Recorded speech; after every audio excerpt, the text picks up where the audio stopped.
Yung mga hindi pumalakpak, bahala kayo. Naran po kayo.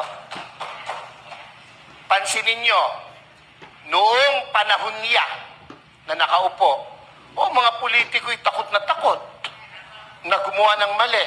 Pati pulis, pati sundalo, takot. Biglang, anong nangyari? Ngayon ang mga kurakot mga nakaupo. Naran po kayo? Ako, tayo may hindi pinanganak kahapon. Alam natin yan. Bakit ang isang obispo ay sumusuporta sa ganito? Hindi masamang mangarap ng pag-unlad ng pagkakaisa sa bansa natin. Kung hindi tayo magsasalita at kikilos, kung hindi tayo magpapakita ng puwersa, ng lakas, sino ang gagawa nito? No, kung palakpak lang, hindi mo magawa, lalo na sa rally, hindi mo kaya. Yung magkasigaw ng amen! Bakit ang isang obispo ay sumusuporta sa ganito?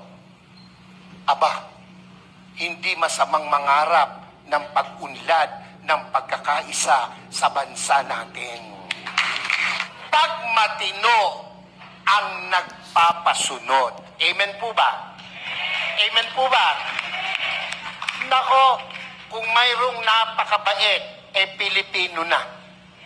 Basta matino ang nagpapatupad. Iyan po ang nagustuhan ko sa Duterte administration. Harap na ang Duterte mabalik. Pansinin nyo, noong panahon niya na nakaupo, mga politiko'y takot na gumawa ng mali. Pati pulis, pati sundalo, takot. Biglang, anong nangyari? Ngayon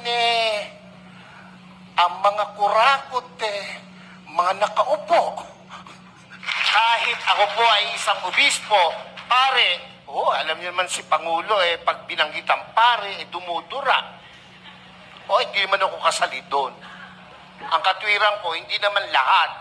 Hindi ako kasali doon. Binabanggit ng Pangulo, pera si Bisha Perez. Naran po ba kayo?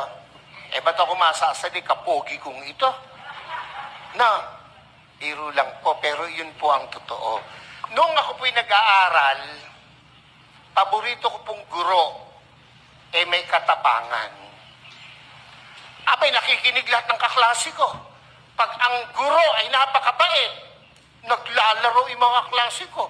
Walang matutunan. Nakuha niyo po bang ibig kong sabihin? Sigurado, ang mabait, ang pinsang buo, katangahan. Pakisabi mo nga sa katabi mo, pinsang buo ng mabait, katangahan.